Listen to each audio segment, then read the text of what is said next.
خبروں کے سلسلے کو آگے بڑھاتے ہوئے خبر شامل کرتے ہیں پنجاب فوڈ اتھارٹی سے، جہاں وزیر اعلیٰ پنجاب محترمہ مریم نواز شریف کے وژن کے مطابق سال 2025 کے دوران ملاوٹ مافیا کے خلاف بھرپور اور مؤثر کارروائیاں کی گئیں۔ پنجاب فوڈ اتھارٹی نے ضلع بہاول نگر سمیت صوبہ بھر میں ہزاروں فوڈ پوائنٹس کی چیکنگ کرتے ہوئے عوام کو محفوظ خوراک کی فراہمی یقینی بنانے کے لیے سخت اقدامات کیے۔ مزید تفصیلات اس رپورٹ میں۔ بالکل، وزیر اعلیٰ پنجاب محترم مریم نواز شریف کے ویژن کے مطابق پنجاب فوڈ اتھارٹی نے سال 2025 کے دوران ملاوٹ مافیا کو سخت ٹف ٹائم دیا۔ ضلع بھر میں 21,519 فوڈ پوائنٹس کے انسپیکشن کی گئی، جس دوران فوڈ ایکٹ کے خلاف ورزیوں پر 9,852 فوڈ بزنس مالکان کو وارننگ نوٹس جاری کیے گئے۔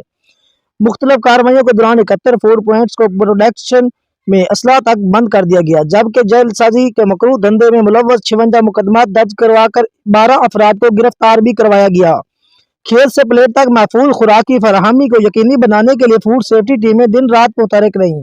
سال 2025 کے دوران فوڈ ایکٹ کے خلاف ورزیوں پر 1,885 فوڈ بزنس مالکان کو مجموعی طور پر 1,90,00,000 روپے سے زیادہ کے جرمانے عائد کیے گئے، جبکہ غذائی دہشت گردوں کو ٹھوس شواہد کی بنیاد پر عدالتوں سے سزائیں بھی دلوائی گئی۔ جعلی دودھ مافیا کے خلاف کریک ڈاؤن کے دوران ضلع بھر سے بڑے نیٹ ورک بے نقاب کیے گئے، جبکہ 35,000 لیٹر سے زیادہ ناقص دودھ، 1,000 کلو سے زیادہ مضر صحت گوشت مصالحہ جات تلف کر دیے گئے۔ ریورس اینڈ لائسنسنگ ونگ کے جانب سے ضلع بھر میں 243 نئے فوڈ لائسنس بھی جاری کیے گئے۔ D G Punjab food authority کے مطابق وزیر اعلیٰ پنجاب کے وژن کے تحت پنجاب کو ملاوٹ سے پاک صوبہ بنانے کے لیے عملی اقدامات جاری ہیں، جبکہ بہاول نگر کے شہریوں تک محفوظ اور معیاری خوراک کی فراہمی کے لیے فوڈ سیفٹی ٹیمیں مسلسل فیلڈ میں مصروف عمل ہیں۔